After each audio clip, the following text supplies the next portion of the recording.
Ike is a powerful magician who serves as a commander in the Demon Lord's army.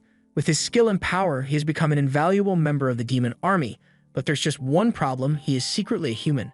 During a war, the orc troops are able to break through the walls of a castle thanks to some well-placed explosions near the base of the wall which Ike provided them with, and as all this is going on, he is watching from above along with the orc leader, who is greatly pleased with the results of his troops' invasion after following the advice of Ike. However, Ike isn't surprised by the outcome at all, since victory was all but assured once he was assigned to oversee this operation. Inside the castle grounds, the humans and demons are locked in deadly combat, but the demons are much better equipped to win with their innate strength, so the human soldiers are being slaughtered. And while all this is going on, the Knight Captain is up in the castle, watching his men die one by one from the safety of a castle window and probably regretting the day he chose to sign up as a knight. Just then, he realizes he is not alone in the room, so he turns around and finds that Ike has somehow managed to sneak in. The Knight Captain knows he is pretty much screwed now, so he turns to face Ike and asks who he is. Ike introduces himself as the commander of the Demon Lord's 7th Undead Brigade, and he tells the Knight Commander he only has a few options left. His soldiers are nearly all dead, so Ike tells him he likes this territory and he wants it, so we can do this the easy way or the hard way. The choice is yours. The Knight Captain ain't going out like a wuss, so he tells Ike that none of those options work for him as he lunges forward for a desperate attack. But Ike wasn't surprised by this at all, since he already expected to have to do it the hard way. He quickly casts a point-blank spell which strikes the Knight Captain and incapacitates him. Ike has officially won this war, but when the orc leader comes into the room to congratulate him on his victory, and while the normal thing to do for a demon commander at this point would be to execute all the surviving members of the army, but Ike has other plans as he instructs the orc leader to provide first aid for the Knight Commander as well as any humans that surrendered. Ike was being watched by a witch through her crystal ball, and she is surprised that he was able to take down Castle Arsenal with just a single brigade and a week of prep time, so she's interested in the potential Ike shows. Back at the castle, Ike creates a barrier around himself so he can avoid being watched further, and once he finally has some privacy, he thinks to himself that he feels guilty about hurting so many people, even if it was necessary to win the battle. He will never truly get used to the bloodshed associated with war, because while it should be second nature to a demon, Ike is only a human in disguise. His teacher, Romberg, was a great mage, but he also knew a lot about the world and the advanced civilization that once lived in it. One day, Romberg found Ike as a baby and decided to take him in just for fun, and over the course of the years Ike spent with Romberg, he was taught all the magic and knowledge Romberg had at his disposal. But Romberg's last wish before he died of old age was that Ike should never tell anyone about the ancient civilization, since people would bring disaster if they knew about it.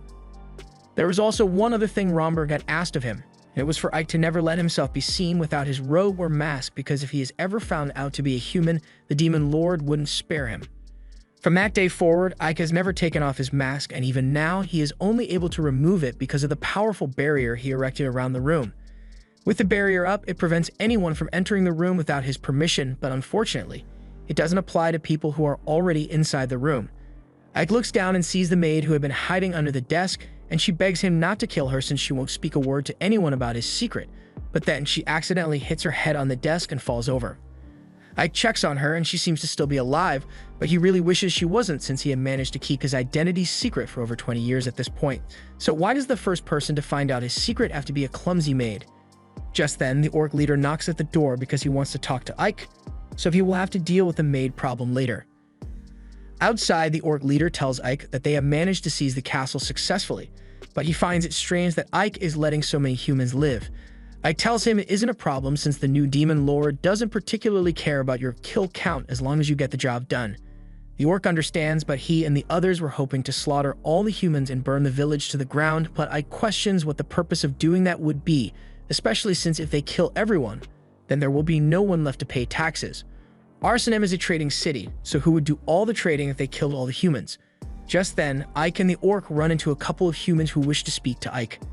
The orc begins yelling at them for daring to speak to the great Ike directly, but Ike says it is fine and asks the village chief to speak. The chief has accepted that the town is now under the control of the demon army, so he wants to know how much they are expecting to pay in taxes to the demon lord.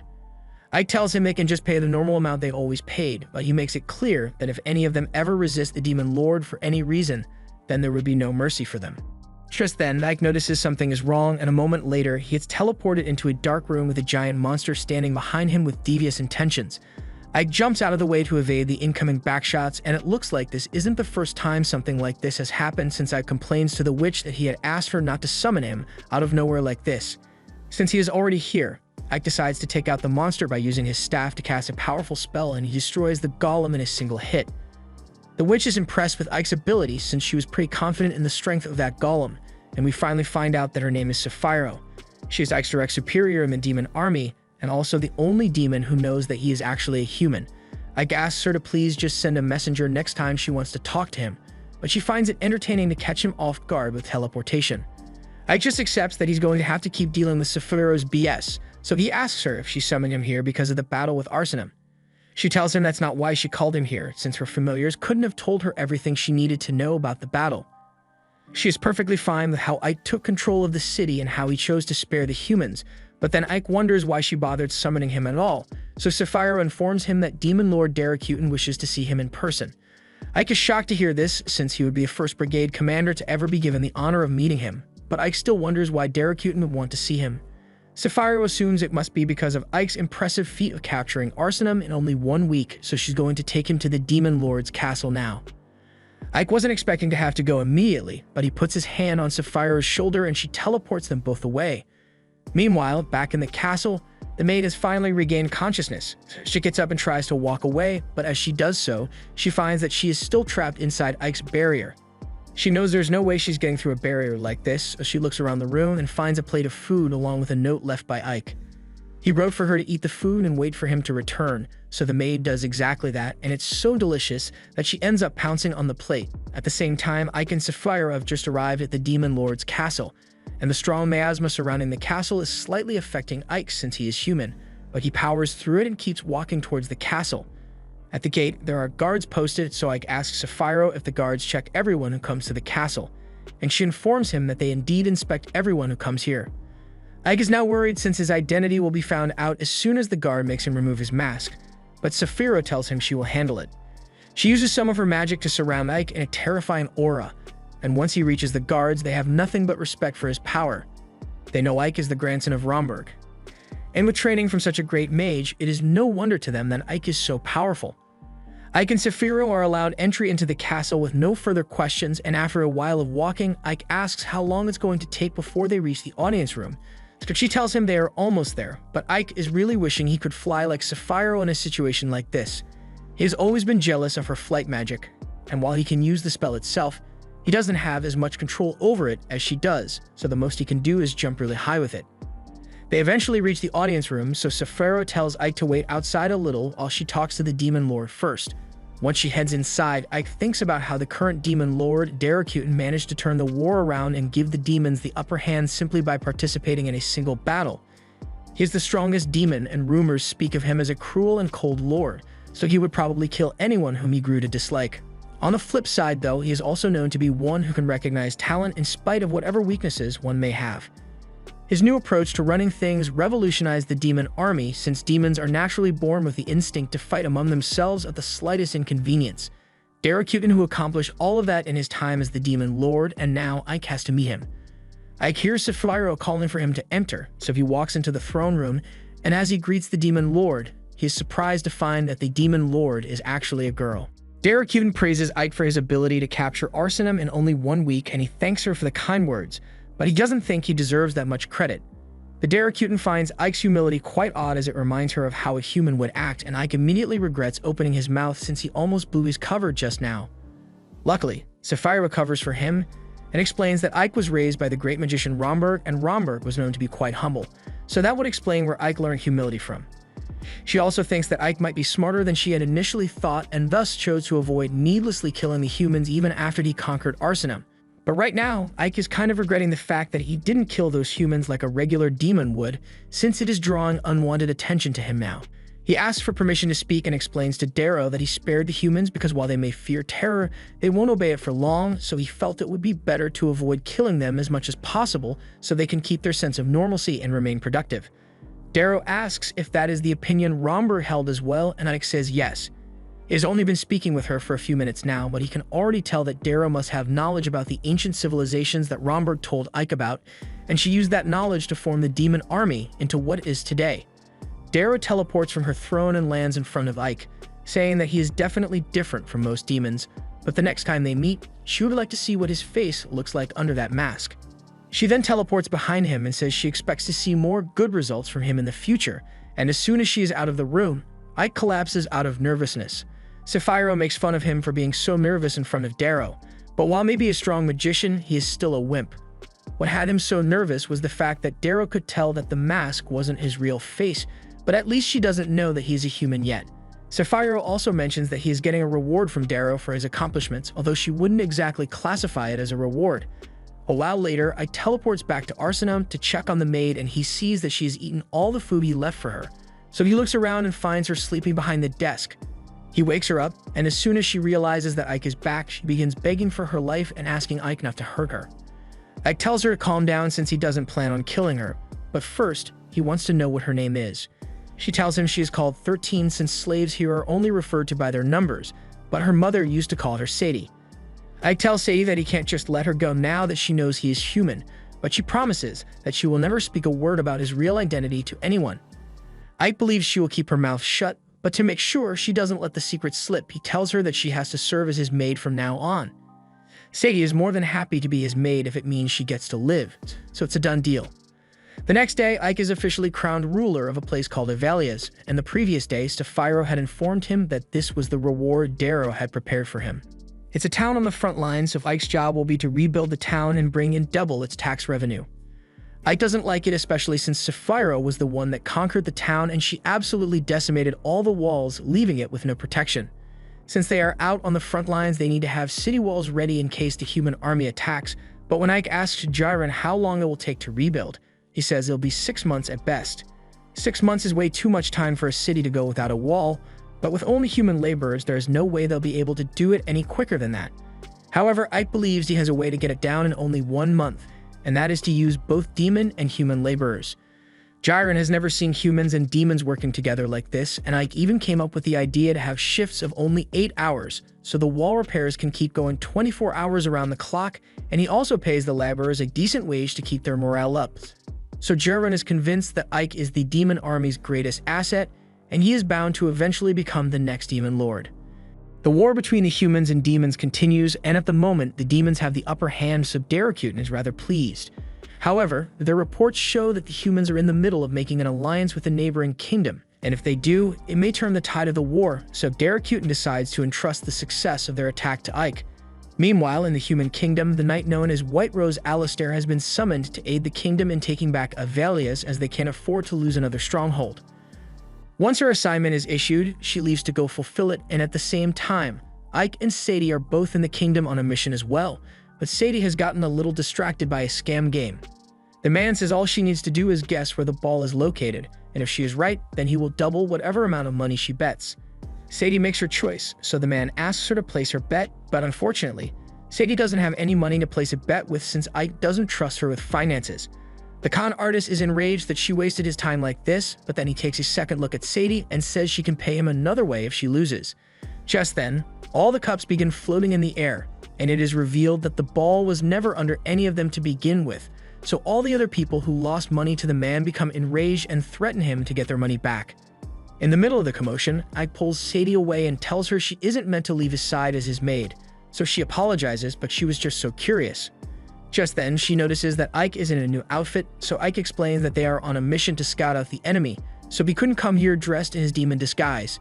They begin to walk through town, and as they do so, they see a platoon of soldiers walking through the streets, and that's all that Ike needed to see to confirm that the kingdom is indeed forming an alliance. Alliances like these have been formed 3 times in the past, and each time, it resulted in the demon lord being defeated and the army being pushed back to the castle. Sadie is worried the demon army might be defeated again due to this alliance, but Ike expected her to be hoping for the downfall of the demons since she is pretty much a prison right now. Sadie explains that since her mother was a slave in human society, she would never be treated as anything other than a slave and would probably end up like the destitute kids over there. In that case, Ike tells Sadie that she doesn't need to worry since the current demon army is the strongest and wisest it has ever been, so they aren't going to lose so easily. They continue walking through the street when Ike hears someone yelling for both of them to stop, so he turns around and finds that it's the con artist who's trying to confront them. He is pissed that Ike ruined his perfectly good scam, So he brought this big guy so he could rob Ike as payback for what he did. Ike looks around and sees there are no people nearby, so he decides it'll be fine to teach the con artist a little lesson. In an instant, Ike casts a spell to freeze the big guy's legs in place and follows it up with several icicles pointed at the con artist. The con artist demands that Ike remove the ice so that he can continue robbing him, but Ike just stabs him in the shoulder to show that he isn't scared to hurt him if he doesn't comply. The man finally understands the situation he is in and agrees to tell Ike anything he wants to know, so Ike asks him what all the soldiers in town are for, since they all seem to be in quite a hurry. The man initially says he doesn't know anything, but Ike threatens to kill him immediately, so he coughs up some info about the Alliance and how the Rosaria army is eager to earn some war valor for themselves before the Alliance gets involved. I can understand why they would want to do this, since a higher kill count automatically earns you more respect at any strategy meetings held. However, if they happen to fail in their mission, it would put Rosaria in a terrible position. Ike asks where they are going to launch their attack, so the con man tells him that there is only one location they could possibly be targeting right now, and that would be Avalia's. As far as the reports say, Avalia's currently has a huge hole in its walls, so it is guaranteed to be poorly defended. Ike now has a good grasp on the situation at hand, and since the con man gave him some useful info, he leaves him alone. However, he never said he would get rid of the ice though. Once they return to Ike's office, he sits at his desk to finish up some paperwork, and Sadie brings him some tea to help relax him. Just then, the demon girl bursts into the room and demands to know where Ike has been for the past few hours, since she was getting really worried about him. Ike calmly explains that he was busy scouting out the kingdom of Rosaria, but his reasonable answer doesn't make her feel better, so she starts going after Sadie and questions why Ike has a human beside him.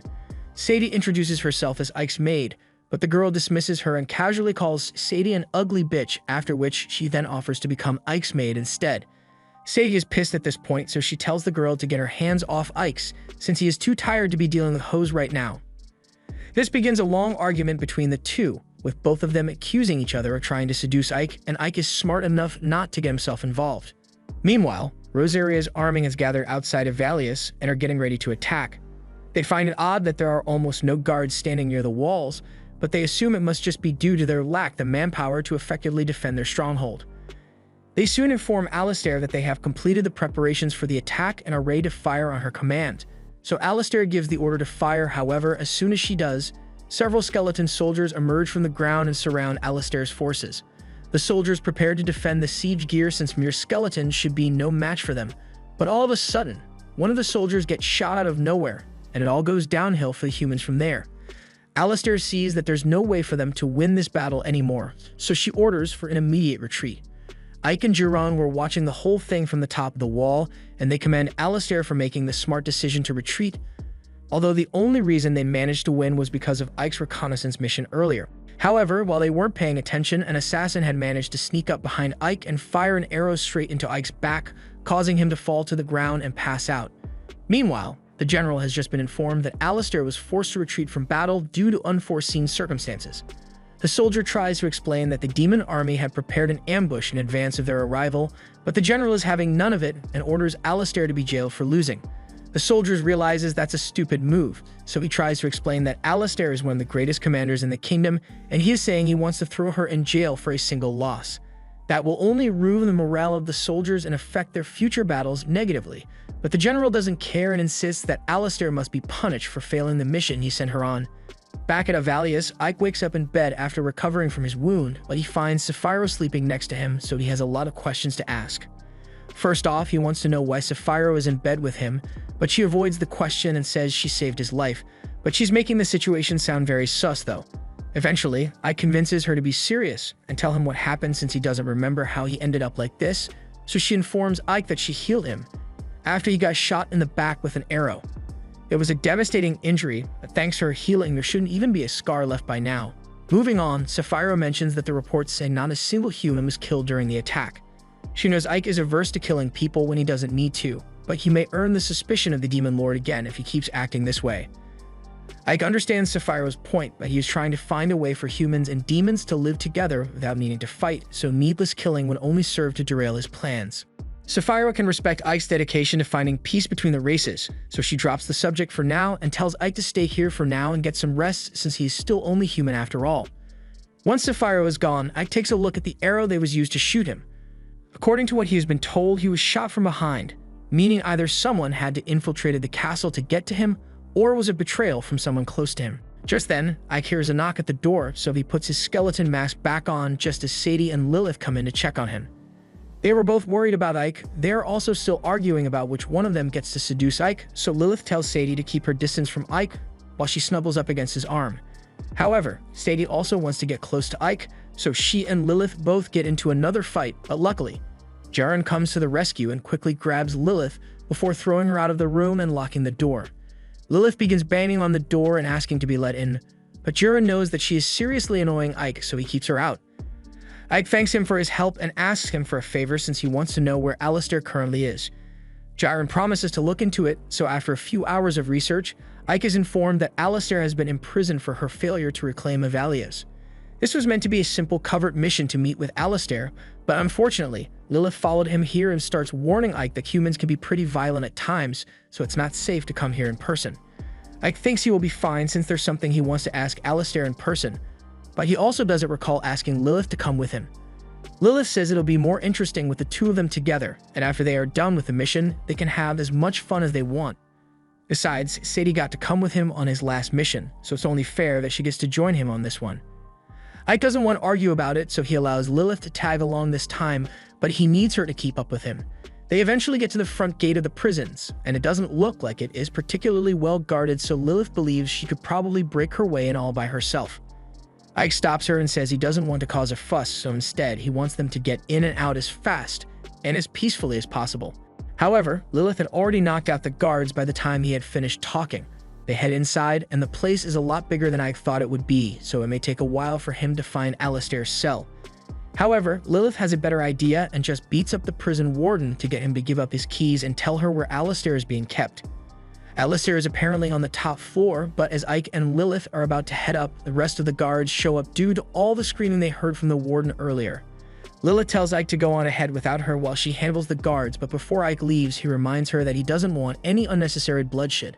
Lilith promises not to kill anyone, but as Ike is leaving, he hears the guards scream in pain with several broken bones. He ignores it for now and walks up the staircase until he arrives at what should be Alistair's prison cell, but he is shocked to find it completely empty. Just then, a girl sneaks up from behind and tries to stab Ike in the back, but he manages to evade her and pin the girl to the ground. He soon realizes that the girl is actually Alistair, so he gets off her and says he wants to ask a question.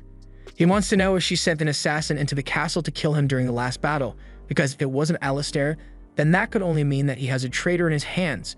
Instead of answering right away, Alistair approaches Ike and asks if he is really a demon since he doesn't seem like one to her. Ike tries to play dumb, but as the guards begin to climb the stairs to come after him, Ike gets distracted, so Alistair seizes the opportunity to put her knife to his throat and ask him once more if he is actually a human. She wants to know if Ike is really a human or not, so even as the guards begin to close in on him, she refuses to let Ike move until she gets her answer. Since she doesn't want him to move, Ike says he won't move, but that doesn't stop him from casting a spell. So before Alistair realizes what's going on, Ike says English or Spanish. Everyone is immediately frozen in place, so Ike walks up to the guards and blows them away with a wind spell. However, in the next moment, another guard sneaks up behind Ike and attempts to strike him down with his mace. Ike manages to dodge out of the way, and once he's safe, he uses gravity magic to pin the guard to the bridge grate and eventually cause him to plummet to his doom. However, before he hits the floor, Ike casts another spell to break his fall. Alistair can't understand why Ike would go through the trouble of saving a human, but the damage to the bridge extended farther than Ike had expected, and Alistair still can't move, so the grate beneath her eventually breaks apart, and she ends up falling to her doom. However, just like the last guy, Ike saves Alistair before she hits the ground. Alistair is even more confused than before since it makes no sense for a demon to save her life, but Ike ignores her and properly introduces himself this time. He says he is the commander of the 7th Army of the Demon Lord, and Alistair realizes that he must be the general that defended Avalias against Beck troops. Ike uses the fact that he is a demon commander as proof that he couldn't possibly be a human since the demon army would never be dumb enough to let a human become a high-ranking officer in their army. Alistair now believes that Ike is a demon, so Ike reiterates his question and asks Alistair if she was the one who sent an assassin, but she stubbornly refuses to tell him anything regardless. She is a proud knight of the kingdom, so she would rather die than provide any information that could be useful to the enemy. Ike realizes she isn't going to give him the answers he's looking for, so he just walks up close to Alistair and begins using mind-reading magic on her. As he is doing this, Lilith comes in to check on him, and she is furious that Ike would be flirting with a human woman when she is right here. She tries getting Ike to hug her instead, but he has already gotten all the info he needed from Alistair's head, so he says he will be leaving now. As he and Lilith are walking out, Alistair calls out and asks why Ike went through all the trouble of breaking into the prison if he was just going to leave peacefully. So Ike tells her that he no longer has a reason to stay since he knows Alistair had nothing to do with the assassination. And while he was reading her mind, he got to see a couple of her thoughts, so he tells Alistair that she shouldn't feel so bad about losing the battle for Avalia since it is important for a commander like her to learn from her mistakes and keep moving forward. After that, he tells Lilith to get ready so they can leave, but before that, she suggests that she and Ike can go somewhere private and have a little fun first. However, Ike shuts her down and immediately opens a portal to teleport them back to the castle, and after they are gone, Alistair is left with a lot of questions about what just happened. Back at the mansion, Ike is greeted by Sadie as he returns, and he tells her that he has a present for her. She is curious to see what it is, so she goes over to him and Ike pours a bag of rice into her hand. Sadie has never seen rice before, so she has no idea what it is, prompting Ike to tell her he found it in the capital city of Lazas, and that it will help raise the productivity of Avalias. He was ordered to find a way to double the tax revenue for the town, so while Avalias already produces a lot of wheat, if they switched over to rice cultivation, he will be able to increase the productivity of the entire town. Sadie doesn't know what productivity means, so Ike takes it upon himself to explain that he means they can grow a larger amount of rice than that of wheat. This also means that they won't be needing as many farmers to help with the cultivation. And that means those people will be free to do something else with their time. So overall, the productivity of Avalias will slowly rise and it will eventually become rich. Ike asks if Sadie understands everything he just said, but her brain is still trying to process the meaning of productivity, so Ike's economics lesson was totally wasted. He simplifies it and says it means the people will get to eat lots of food and you will be able to make lots of tax money in the process. Sadie finally understands Ike's point, so in order to get things rolling, he wants Sadie to try cooking something with the rice. She has never tried cooking rice before, so she asks Ike what she is meant to do with it. However, he has no idea either since he has never seen rice before. Sadie is surprised that there are things even Ike doesn't know, but she still doesn't know what she's supposed to do with the rice. All Ike knows about it is that you're supposed to go from low to high while cooking it, so he entrusts Sadie to figure out the rest while he handles some important business in town. A few minutes later, Ike calls for Jiren to assemble all the soldiers in his army in the courtyard, and once that is done, he starts thinking of what he knows so far. The arrow that was used in the assassination attempt belonged to Alistair's army, but he read her mind and she knew nothing about any assassination attempt, which could only mean one thing.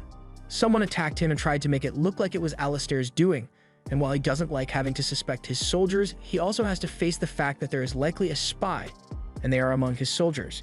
He proceeds to use his mind-reading magic to scan the brains of everyone that is gathered, and eventually, after going through everyone's mind, he finds a goblin who is panicking and hoping he doesn't get caught. As soon as Ike's suspicion is confirmed, he teleports right in front of the goblin and accuses him of being a spy. A while later, Ike goes over to Sapphira's castle to ask for some advice, but he just so happens to teleport in while Sapphira was taking a bath. She doesn't seem to mind being naked in front of Ike all that much, but Ike does mind, so he says he will wait outside. Before he steps out though, Sapphira asks him if he has a traitor in his army. This gets Ike's attention as he hasn't told anyone about the spy goblin yet, so he asks how she knew about it. Sapphira says she just made a guess, so Ike tells her that the traitor behind it all was Jace, the one-eyed goblin. Sapphira isn't surprised to hear this since she had been suspicious of Jace for a while now, so as Ike asks her what he should do now, she gets up from her bath and says they are going to make Jace pay the price of betrayal. Meanwhile, back at Avalias, Jace is informed by his subordinates that Ike went to see Sapphira recently, and he doesn't understand how Ike could have recovered so quickly after they shot him through the back. But there's even more bad news for him as another subordinate comes up to him and says they've lost contact with their spy in Ike's army. Jace knows this is bad news since it likely means Ike is onto his little scheme, so he decides that he will gather his forces and attack Ike before he gets taken out. However, to his horror, he is soon informed that Ike is out in the street looking for him. Jace goes out to meet with Ike, and he puts on a nice act, saying Ike should have let him know if he was going to stop by so suddenly. Ike says he just happened to be in the area, so he wanted to pay Jace a visit alone. However, Jace pulled up with his entire squad, so Ike asks him if he is planning on starting a war or something. Jace tells Ike that this is his territory, so Ike has no business here in the first place. He also mentions that Ike got injured a while ago, so he must really be losing his edge as a commander if he let himself get struck by an arrow so easily. Ike agrees with him and says he was indeed careless back then, but he never expected to be betrayed by someone on his team, so there was no way he could have seen it coming.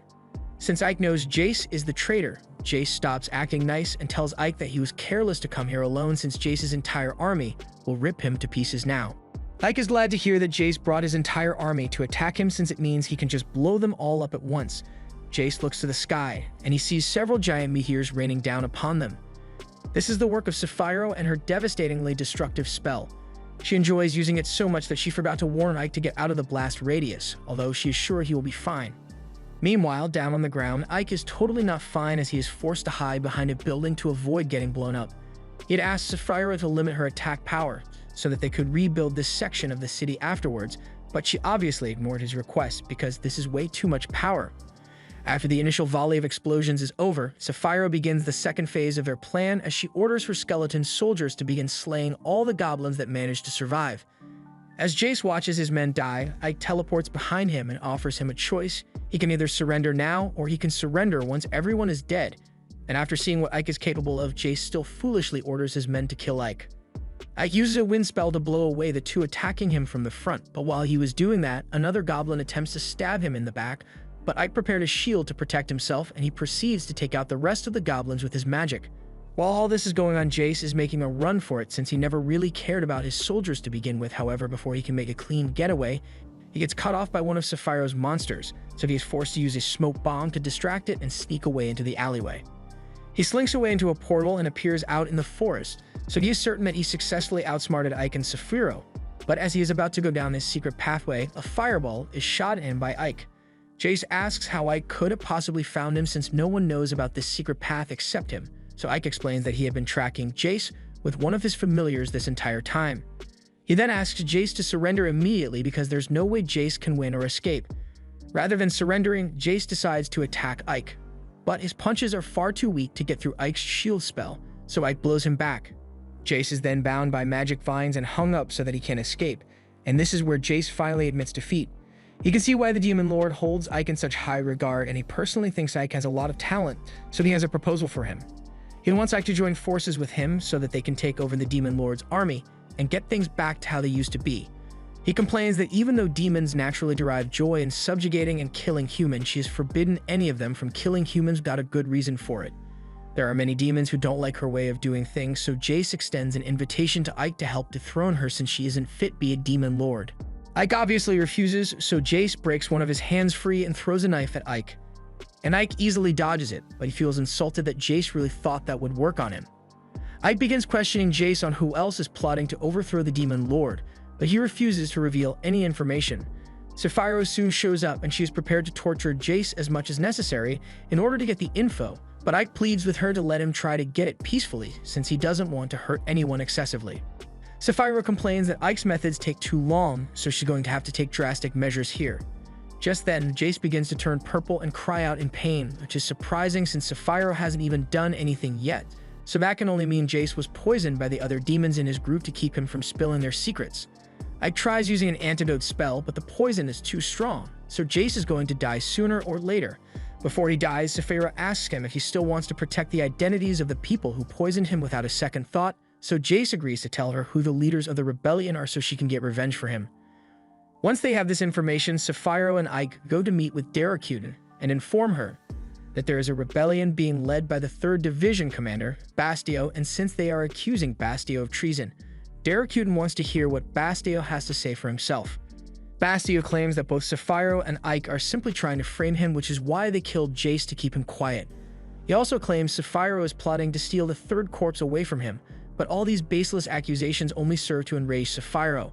Daracuden tells Sapphiro to calm down since she's going to handle the situation, after which she tells everyone that the more power a demon possesses, the more hungry for power they become. It is that ambition that makes demons who they are, so she can't in good conscience punish a demon for ambitiously seeking power. However, with all that said, she is not stupid. She is well aware that Bastio is lying through his teeth, so she wouldn't fall for his accusations. And she is also aware that Sapphiro is still loyal to her. However, it is still Sapphiro's fault that Jace betrayed her since she's meant to maintain her troops' loyalty. Sapphiro accepts responsibility in that regard, so according to the demon's rule of law, Daracuden is meant to eliminate both of them. Yet she doesn't do that because it would be a waste to lose 2 core commanders at the same time. Instead, she decides that they will hold a duel, and whoever wins will be allowed to live. A while later, Sapphiro is preparing herself for the duel, and the Demon Lord has just sent her the details of the duel, so she tells Ike that she will be fighting with puppets. As part of the rules, she is not allowed to participate in person, but neither is Bastio. They will both be put in charge of 50 puppets, and victory will be declared whenever one side is able to wipe out all of their enemies' puppets. That seems a little too complicated for a duel, since Daracuten could have easily just had them fight to the death, but Saphiro assumes the Demon Lord wants to test their skill as commanders, but that doesn't make it any less unusual. There's one more thing Saphiro forgot to mention.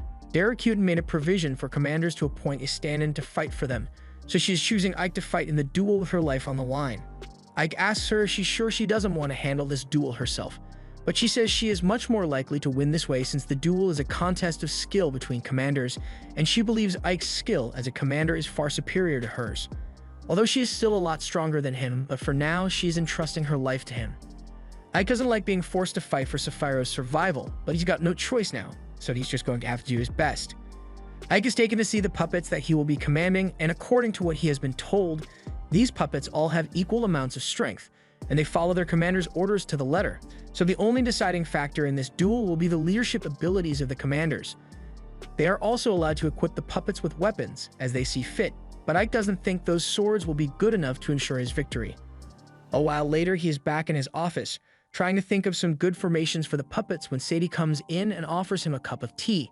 Since she's here, Ike asks Sadie what she would do if she had to win a fight, but Sadie has no idea since she wouldn't want to fight in the first place.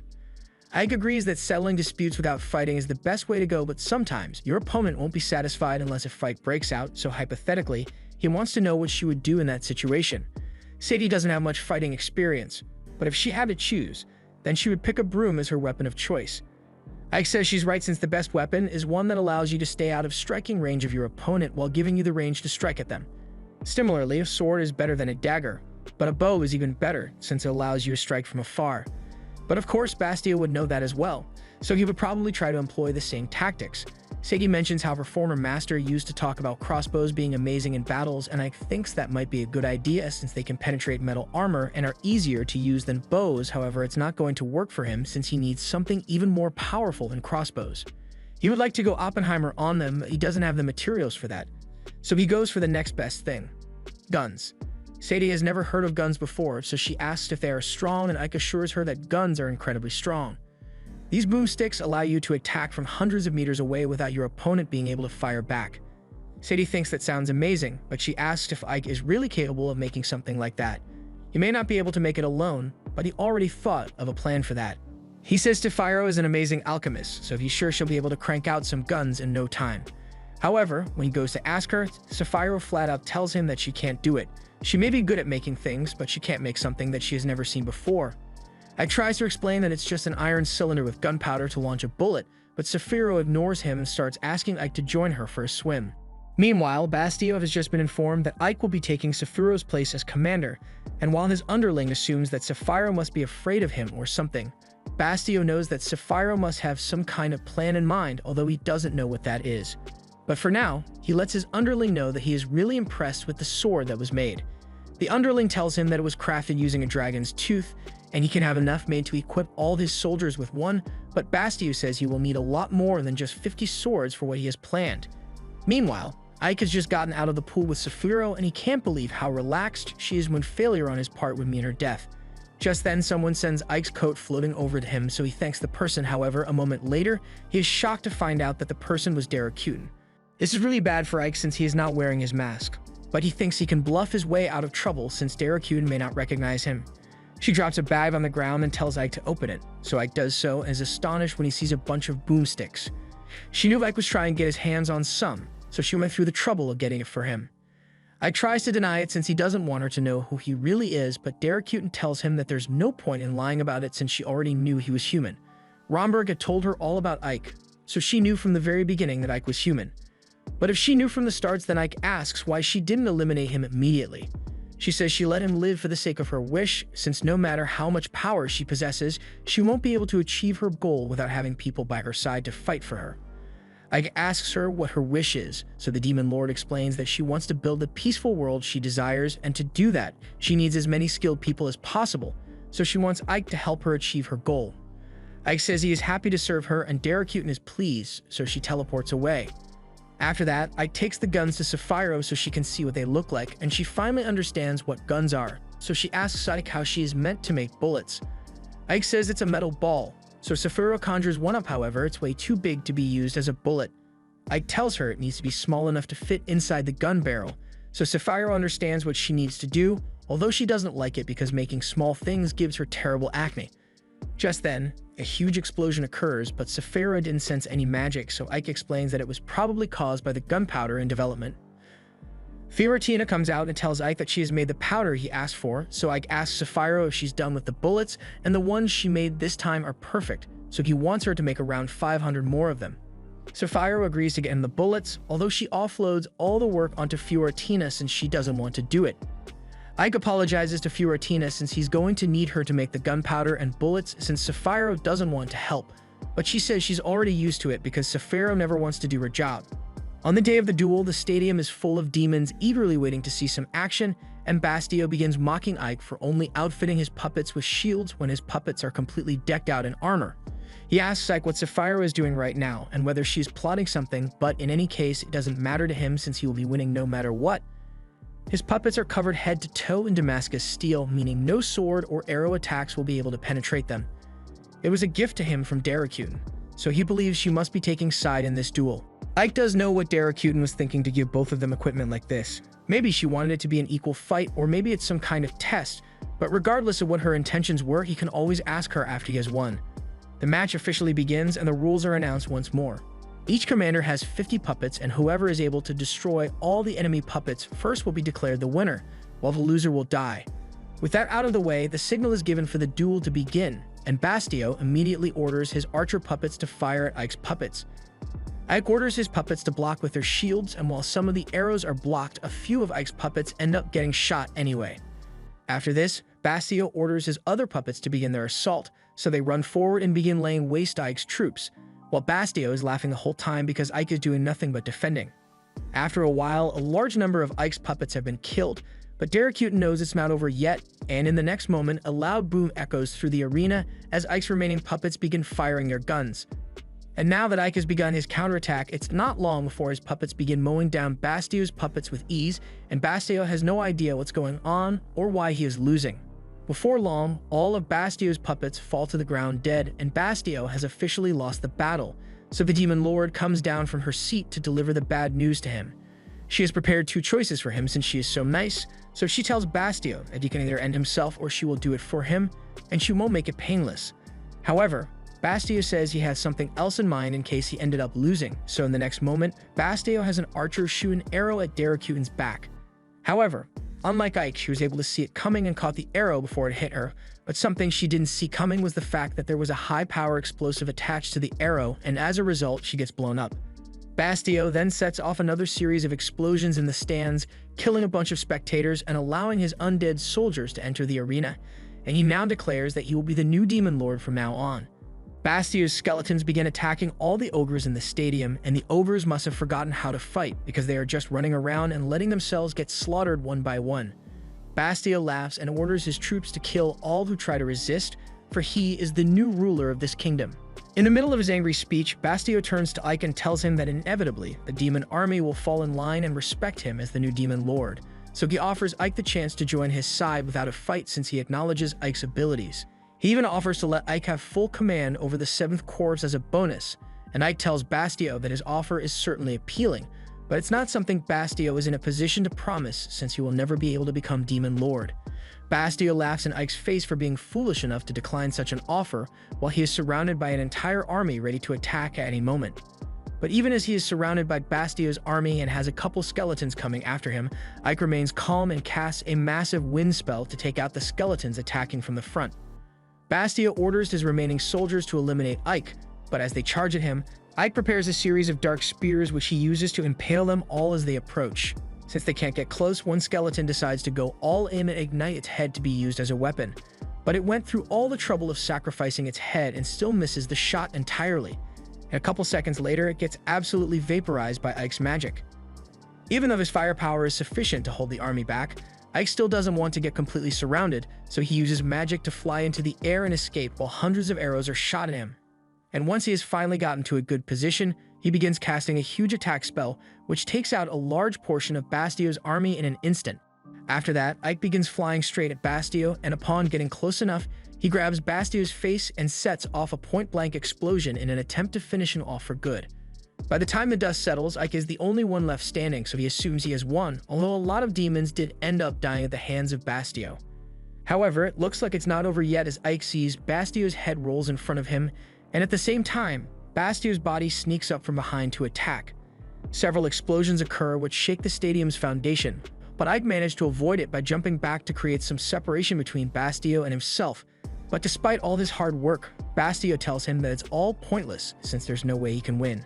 As the leader of the Undying Brigade, Ike must know better than anyone that soldiers like these are almost impossible to kill permanently, so all the soldiers that Ike had previously slain are going to slowly recover and continue fighting. Bastio, as well as his subordinates, are all undead, meaning nothing Ike does will be enough to earn him a victory, since they'll just keep coming back. The undead soldiers begin attacking Ike again with their exploding skull strike, but they still have terrible aim with it. But even if they didn't manage to hit him, it still got Ike's attention, so while he was distracted, this soldier sneaks up on him and tries to take Ike out, but Ike sees it coming and freezes the soldier's arm solid before shattering it to pieces. After that, Ike uses time magic to slow down the rest of the advancing soldiers, and while they are all frozen in place, he proceeds to knock each and every one of them out with his staff. However, even the power of Zoworld isn't enough to stop Bastio's army as they just keep getting back up.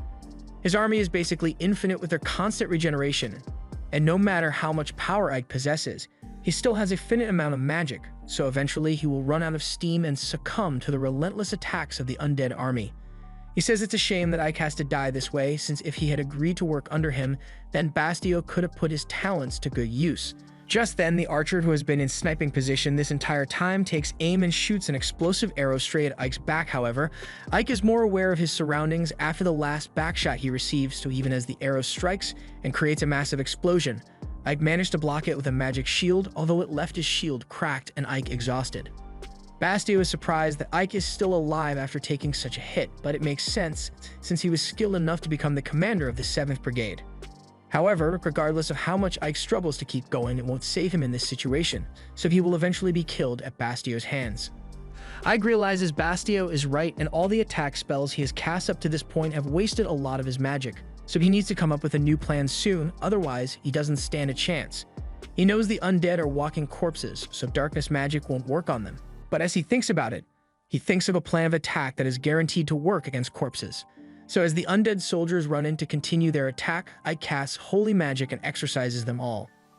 Bastio is shocked that Ike was actually able to destroy his soldiers, but he still has another way of attacking Ike, so he gives the signal for the sniper to take another shot. However, before the sniper can fire, his arm is chopped off by Sapphiro. She apologizes for keeping Ike waiting so long, but she's finally here and she brought back up. On the ground, the rest of the 7th Corps are all engaged in combat with the undead army, and they are making short work of them. Meanwhile, inside, Sapphiro flies down to Ike to inform him that the others are taking care of the undead soldiers outside, and as soon as Bastio notices Sapphiro, he starts getting ready to attack her. But before he does, he hears a voice from behind him saying Ike is his opponent, so he should ignore Sapphiro. Bastio turns around, and to his horror, he sees Daracune looking down at him. She has every right to obliterate him this instant, and she probably should, but she tells Bastio that she will give him one last chance to survive as long as he manages to win a duel to the death with Ike. Keep in mind, this is the second chance she's given Bastio despite knowing he was a traitor from the beginning, but since she's the boss, Ike has no choice but to step up and fight Bastio alone. The two charge at each other, and as Bastio attacks with his sword, Ike blocks it with his shield magic. But Bastio feels insulted that Ike actually believes he can win, so he goes all out with his sword and strikes Ike's shield again, this time causing a crack to form in Ike's defenses. Bastio tells Ike that he is a weakling compared to him, so there was no doubt in his mind that Ike will lose this duel. He continues attacking while telling Ike his time is up, and even when Ike tries to jump back to create some distance, Bastio doesn't give him any time to rest as he uses his head to fire a dark laser at Ike. But as Ike notices this, he fires back at Bastio with a spell of his own, one which uses white magic. The white magic overwhelms Bastio, and after making contact with him, it causes Bastio's arm to decay. Sapphiro had no idea Ike could use white magic, and she is left wondering where and when Ike could have learnt it. But after seeing the Demon Lord's nonchalant face, it is clear that Daracune already knew Ike possessed such magic. Bastio refuses to give up and charges at Ike once again, But the entire time, Ike is just having a flashback to a time in his youth when he was still studying magic under Romberg. At the time, he seemed oddly interested in a flower that had wilted away, but since it was time for his daily magic lessons, he left it alone for the time being and went instead with Romberg to study. Ike learned a lot of interesting spells, but by the time they were done, he was curious to know where there was magic that could bring a wilted flower back to life. And Romberg immediately answers that white magic would be able to do it, so Ike asked to learn that next. However, Romberg reminds Ike that he is supposed to be pretending to be a demon and white magic is almost impossible for demons to learn. This is because it draws power from a compassionate heart and demons are born to be haters, so they naturally lack an affinity for it. With that said, Ike is human, so he should be able to learn it, but Romberg wants to make it clear that white magic is the most terrifying weapon that can be wielded against a demon, so even if Ike wants to learn it, he has to be careful about how he uses it. Ike agreed to be careful, so Romberg taught it to him. And back to the present, Ike tells Bastio that his ambition to become Demon Lord is too much for someone like him. He has no problem sacrificing his men, and he was willing to backstab his master just to attain power. So while that may be how a demon would normally act, Ike won't stand for such atrocities. Demon or not, a ruler oppressing their subjects is wrong. Bastio tells Ike to shut up since he doesn't know what he is talking about, but Ike tells him to be quiet instead because these are going to be his final moments of life. Bastio tries to attack him again, so Ike charges up his white magic, and with one swift motion he slashes Bastio's stomach and kills him for good. With Bastio finally defeated, Sapphira walks up to Ike and says she's glad everything ended up working out in the end. Ike realizes that Sapphira must have known Bastio was planning something, which is why she asked Ike to handle the duel while she prepared backup for the inevitable coup attempt. Sapphira doesn't see a problem since everyone survived in the end, give or take a couple hundred civilian demons, but they weren't important anyway. However, Daracuten approaches them and says there is still a huge problem left to be resolved, since now that Bastio is dead, the Third Corps no longer has a leader, so she's giving Ike the job, and before he has the chance to say anything, she teleports away. After that, everyone on Ike's team comes over to congratulate him on his victory, but Sapphira seems upset about something. A little while later, Sapphira goes to see Daracuten at her castle, and she angrily says that Ike serves under her, so she should be the one to decide where he goes. Daracuten is surprised that Sapphira is so upset about this since she thought she would be happy for Ike to get a promotion. But in any case, Sapphira serves under Daracuten, so she has the right to give Ike whatever position she wants. Although she thinks it would be best to hear what he has to say for himself since he is here anyway. Sapphira notices Ike walking up from behind her, and since he came here, Daracuten assumes he must have decided if he wants to accept the promotion or not. Ike starts by saying the people in his town are finally getting used to their new lives. At first, his men didn't like living with humans, but over time they've learned to adapt to the new lifestyle, and so have the humans. They live in relative peace and help each other without prejudice, and that is a huge step towards Ike's ultimate goal. He explains that when he joined the demon army, he hoped to create a world where demons and humans can peacefully coexist with one another, and his goal hasn't changed. He removes his mask as a sign of sincerity and apologizes to Daracuten since he is going to have to reject the promotion. He still has a lot he wants to learn from Sapphira, but he promises that he will make Avalias the first city where humans and demons coexist. Once Ike is back in Avalias, he takes a moment to overlook everything he has. Sadie comes looking for him and asks Ike if there's something bothering him since he has barely spent any time inside since the duel ended, but Ike informs her that he just wanted to check the quality of the soil. He has been thinking of changing their farming system so they can grow crops all year, and Sadie is excited since that would mean she can have turnips whenever she wants. But while Ike has been thinking of planting crops, the human army has been gradually cutting down the demon army's forces as they advance in the war. Ike remains oblivious to this, so he carries on with his farming plan and uses his magic to make it rain on the fields. Sadie asks Ike what he intends to do, so Ike begins explaining that currently, with the way they utilize the farmland of Avalias, they grow wheat, which they use to make their food. After that, they leave the land to rest and subsequently plant grass in order to feed their livestock. However, this means they have to leave the land unused for a large chunk of the year, so Ike has thought of a better way to do things. From now on, they will rotate crops between wheat, clovers, barley, and turnips. The rotation of crops will allow the soil to maintain its fertility without a rest period, and that means no human, nor demon in Avalias will ever have to go hungry again. Following that, Ike heads back to his office where Sadie brings him some tea to relax. She also wants to congratulate Ike since she had heard that Sapphira promoted him to the position of vice commander since a certain goblin vice commander got himself killed. Just then, Jiren comes running into the room because he has terrible news to report. It's about the Alliance of Kings, and they've been slowly encroaching on the demon army's territory. In fact, they've already completely wiped out the second corpse on their way here. And that's an incredible feat of power because the second corpse is made up entirely of skilled combatants. So for them to be wiped out so thoroughly means that the Alliance is a force to be reckoned with. Ike is a bit surprised that the Alliance of Kings is already having such a pronounced effect on the war, but Sadie doesn't know what the Alliance of Kings is in the first place, so Ike explains to her that it is one of the ancient human treaties which states that when the strength of the Demon Lord's army becomes top grade for one nation to handle alone, humans will put their differences aside and collectively decide to jump the demon army. Since it's an ancient treaty, Jiren asks if it has happened before, and from what Ike knows, the treaty has been used 3 times in the past, and each time it was used, it led to the defeat of the Demon Lord's army at the time. That's a concerning statistic, so Jiren asks Ike if they are going to be okay, but Ike tells him, "No, we're pretty much cooked." With the way the Alliance has been advancing recently, Avelias is bound to be our next target. Not long ago, Ike helped capture Arsenam, which is a very strategic fort city, so the Alliance's goal is most likely try and reclaim it, and to do that, they'll first have to strike at the front lines here in Avelias. Demons are generally stronger than humans in one-on-one fights, but they'll struggle against large groups of humans in coordinated attacks.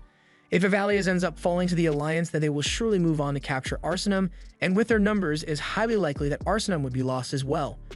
From there, the demon army would be forced to retreat back to the Demon Lord's castle, and they would be in a very dire situation at that point.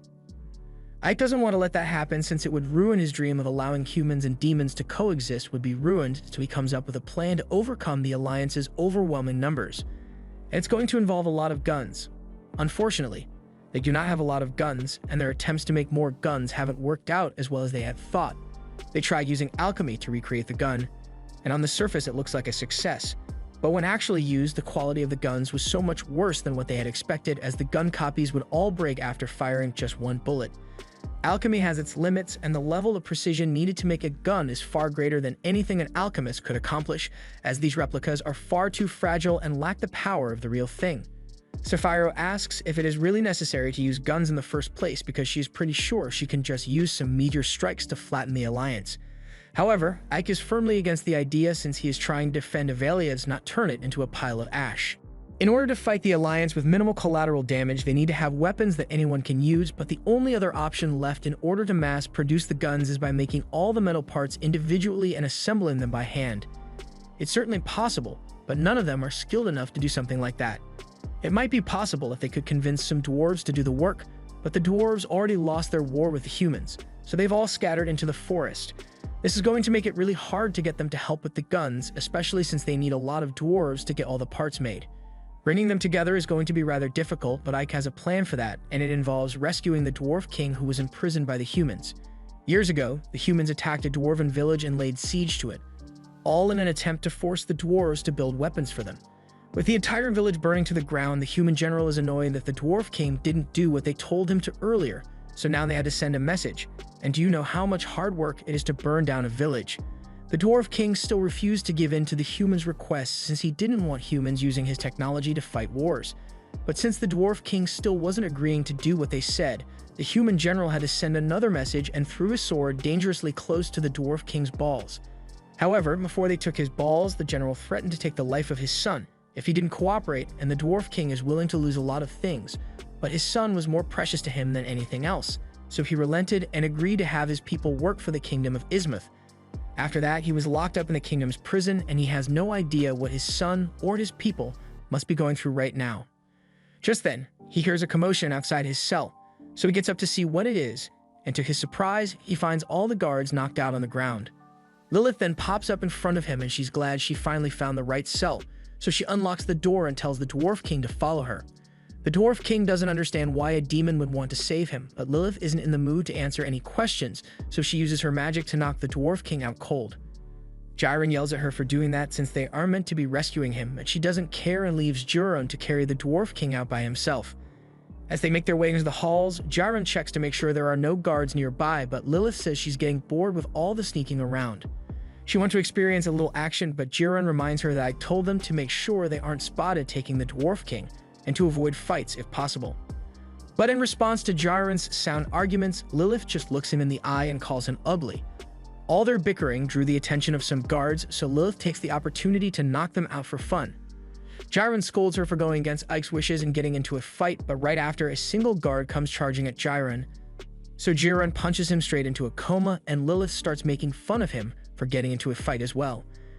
They both leave the dungeon, but for some reason there are dozens of soldiers just sitting outside the door, so Lilith and Jiren immediately get spotted and now have to face the soldiers. Jiren asks Lilith to handle this, so she flies up in the air and begins using her powers to suck all the soldiers dry, but just enough to knock them out since Ike doesn't like needless killing. Ike was nearby the whole time to monitor how the two would handle the mission, and he is pretty disappointed that they are drawing so much unwanted attention.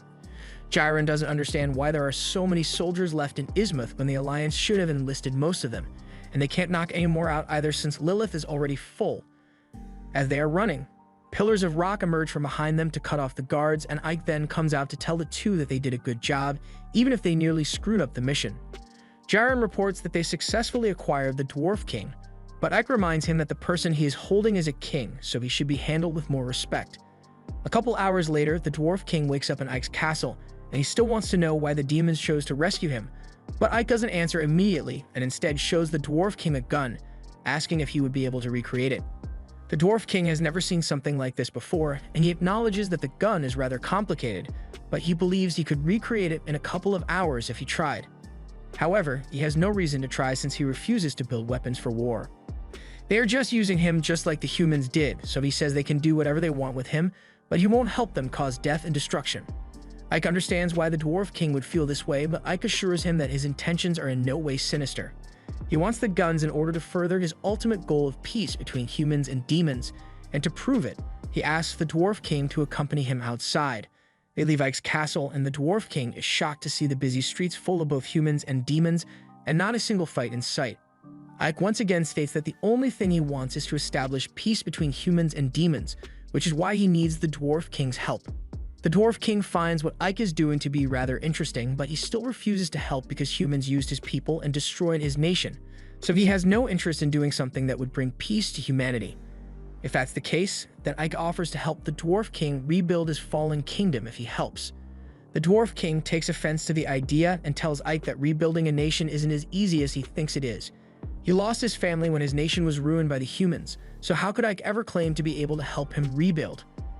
Ike understands the Dwarf King's skepticism, but he has one more thing he wants to show the Dwarf King, so he leads him to a workshop, and the Dwarf King has a look of disbelief plastered across his face. The workshop is full of the dwarves whom he had lost contact with, even his son, and they are all overjoyed to have their king Gunther back. They tell Gunther that they were all suddenly abducted by demons, so at first they thought they were being sacrificed for something. But the demons gave them food and a place to stay, and Ike even promised them that he would rescue Gunther, which earned him their support. After seeing how well Ike has been treating his people, Gunther believes he can trust Ike, so he agrees to offer his full support in helping Ike achieve his goal of peace. After the deal was finalized, Ike returns to his office as Sadie is busy cleaning up. He takes off his mask, and Sadie offers to make him some tea, but Ike thinks she has been working a little too hard lately, so he says she can take a break and relax. Sadie appreciates the offer, but she tells Ike that she prefers to having something to do. But if that's the case, then Ike says she can read some of his books if she wants. Once again, Sadie appreciates the offer, but she never learned how to read, so she wouldn't be able to get much use out of the books. Since she never learned how, Ike offers to spend some time teaching her the next chance he gets, and Sadie is really happy to hear that. Just then, Lilith barges into the room to let Ike know that the remaining dwarves have been found, so Ike quickly puts his mask back on and tells her she did a good job. However, Lilith isn't happy since she can clearly tell that Ike and Sadie were having a moment and she's jealous. Sadie and Lilith start arguing over Ike again, and this is when Jiren comes running in with more terrible news. Meanwhile, the General of Ismuth has just received the news that the Dwarf King was taken from their prison by the demons, but he's not too worried since he doesn't think one old dwarf can make much of a difference in the outcome of the war. He then receives a report from his scout that Avalias has around 500 soldiers at the moment, and this news gives the general a great deal of confidence since he greatly outnumbers their forces, so he orders his army of 12,000 to get ready to move out. A while later, we see Ike and a dwarf at the top of a cliff, while Jiren is struggling to make his way to the top. Ike could easily help him by using levitation magic, but he chooses not to because Jiren could really use the exercise. Once Jiren finally makes it all to the top of the cliff, he is exhausted and asks how much farther they have to go, but luckily, it looks like they've already arrived at their destination. The dwarf tells him not to worry because their goal is really close by. In fact, he can already see it, so he leads Ike and Jiren to a cave full of natural nitre, which is perfect for making gunpowder. Back in town, the dwarves are all hard at work creating the guns needed for Ike's army, and they've already made quite a few. To test these out, Juran calls some goblins over and instructs them to fire at the targets, and as they do, the wooden planks become riddled with holes. Jiren is pleased with this result, so he orders the goblins to continue practicing with the guns. Meanwhile, the troops are all assembling within the town, and the troops' leaders are in a meeting with Ike and Sapphiro to discuss their plans for the war. The ogre asks Ike how he managed to get the city wall rebuilt so quickly, when it should have taken at least twice as long as it did. Ike explains that he had humans work alongside demons to speed up the rebuilding process, and he even paid the humans a decent wage for it since that would make them more motivated than they would have been if they had been forced to work. Just then, the gargoyle leader comes crashing through the roof, and he complains about the room being so small that he couldn't use the door, but it can't be helped since it was built for humans, not 10-foot demons. It's been a while since he has seen Ike, so he greets him under his new title of Vice Commander, although Ike doesn't think it's necessary to go through all the formalities. Since everyone is here, Sapphiro gets the meeting started and tells everyone that from now on, she's giving Ike full authority over all war proceedings, so all the troop leaders are now obligated to obey his every command since he is their direct superior. None of them have any complaints about this order since they all have a great deal of respect for Ike after what he did to Bastio during the duel. They all tell Ike that they will do whatever he says, but that aside, they really need to start thinking of a strategy since they only have 2,000 soldiers, while the enemy has around 12,000. The wolf captain tells everyone that the troops should easily be able to win a 6-to-1 battle, but Ike reminds him that even if he believes his wolf army could handle it, there are still a lot of demons in the army who wouldn't be able to. In that case, the ogre suggests that they perform a night raid and attack the enemy by surprise. However, Ike rejects this idea as well as since he knows for a fact that the enemy army has mages among their ranks, so if they attempt a night raid, a single detection spell could ruin everything. Instead, he wants to battle them on his own terms, which is why he states that he will allow the human army to attack them here. The army must have a great deal of confidence due to their large size, so Ike intends to strip them of that confidence and watch them crumble. That way he can end the battle as soon as possible and with very few casualties too. After the meeting has concluded, Sadie is busy cleaning up the mess from the hole in the roof and Jiren is helping as well. At the same time, Ike is looking over a map and Sadie remarks to him that the city has become so lively recently. His surprise, she is so calm despite the fact that they will be going to war in a few hours. But Sadie tells him she isn't scared because she knows all the people here are going to do their best to defend Avalius. And while she isn't able to join the fight, she can still help out by preparing the food for the soldiers. Although she still has a few concerns regarding what to do for meal preps, since she needs to make a lot of food for the large group of soldiers, but the only thing she knows how to cook at such a large scale is soup. She asks if Ike has any suggestions for her, so Ike gets up and starts looking through his collection of books, but Sadie tells him he doesn't have to go that far just to give her an answer. Ike tells her that this is important since what soldiers eat can directly affect their morale, so he has to do his best to make sure his men get to eat the best meals possible. He's just glad there isn't a good shortage right now since it would have been catastrophic for the army's strength. As he is looking through an old recipe book, Ike asks Sadie if they have rice, and after she confirms it, he suggests that she could try making something called fried rice. After learning the recipe, Sadie immediately heads into the kitchen to get cooking. Despite only hearing about the recipe a few minutes ago, her cooking skills are good enough to earn Uncle Roger's approval. Once she is done, she serves Ike some of the rice, and they are both happy with how it turned out. Fried rice doesn't take a little time to make and can be made in large quantities, but it still tastes great, so be sure to help boost the morale of the soldiers once they get a taste of this. For now, they prepare to eat their fried rice together, but before they can take the first bite, they get interrupted by Jiren, who is jealous that they are eating such delicious food without inviting him to join. Ike asks if Jiren would like a plate of rice as well, and he excitedly agrees, so Sadie gets him a plate as well. However, before they can start eating, they are once again interrupted as Lilith comes in. And she is jealous that the others are eating a meal with Ike without her, so she wants to join in as well. Both she and Jiren are amazed by the wonderful flavor of the rice, especially Lilith, who eagerly asks Sadie for a second helping, but Sadie piles the food a little too high, so Lilith accuses Sadie of trying to make her fat. They begin staring each other down, and Ike just wishes they would share the meal without getting into a fight with one another for once. After that, Ike takes count of everything he has done in preparation for the Alliance's invasion. He has repaired the city town's walls entirely, he has gathered a large army to fight, and he has equipped them all with guns to ensure their victory, so the next step of his plan is to employ his strategy. At the same time, an ogre that was put in charge of being the lookout notices the Alliance's army approaching, so he sounds the alarm and tells everyone that it's time to get ready for war. Jiren comes running over to inform Ike that it is time for the army to begin the attack, so Ike heads out and stands before the Alliance with his troops. He tells them that if the Alliance manages to make it past them here, they will go on to attack Arsanem, and that would be devastating for the demon army, so he says they must protect Avalias at all costs. Everyone is on board and begins cheering, but at the same time, the commander of the human army says he is disappointed because the demons are a lot fewer in number than he had imagined they would be. He went through all the trouble of hiring the best soldiers across the country, but it looks like he was worried for nothing in the end, and he worries that his army might be a little overkill in fact. He doesn't think of this as a war anymore and decides that it is more of an extermination, so he orders his men to charge and make sure every single filth monster dies. But as the human army advances and begins using their heavy artillery, I cast a barrier to defend the castle from all the incoming projectiles. However, the human commander isn't fettered and orders his troops to fire another barrage. They keep doing this in hopes of overwhelming Ike's barrier, but Ike shows no signs of fatigue, so his soldiers begin cheering once more. Ike had expected them to begin the attack like this, but he's currently trying to anticipate what their next move will be. The human commander sees that the barrier is blocking all their attacks, but he seems to have a plan in mind, so he orders his soldiers to fire yet another barrage. Lilith and Jiren mock the human army for repeatedly firing at Ike's barrier even though it is pointless, but this time it looks like the humans accounted for Ike's barrier since they brought out their magicians and had them all disrupted. This makes Ike's barrier unstable and allows the projectiles to land on their target. And with the barrier down now, the human commander orders his first squad of soldiers to begin their attack. However, as the soldiers charge towards the walls, they are stopped in their tracks as they see a titan emerge from behind the walls, and it starts chucking rocks at them too. The soldiers see some of their comrades get splattered by the rocks, and Erwin isn't here to motivate them.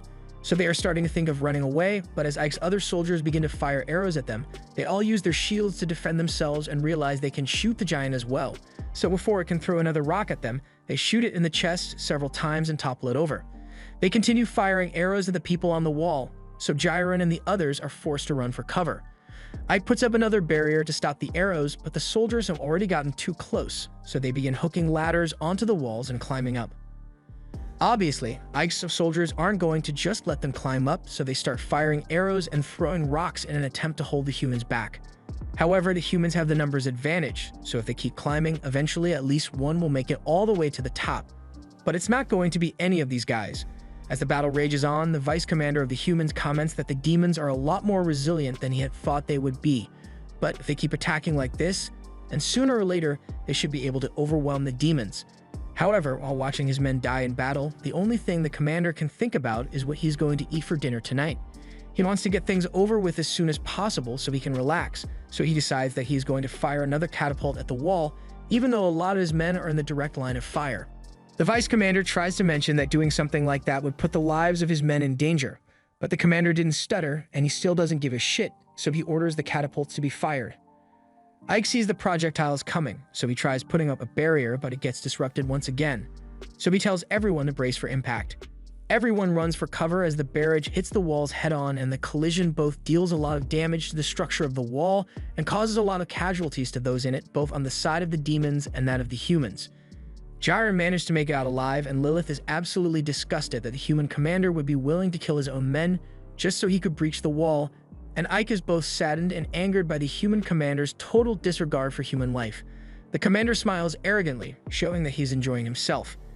And without a second thought or an ounce of self-reflection, he commands the second squad of soldiers to attack through the hole in the wall.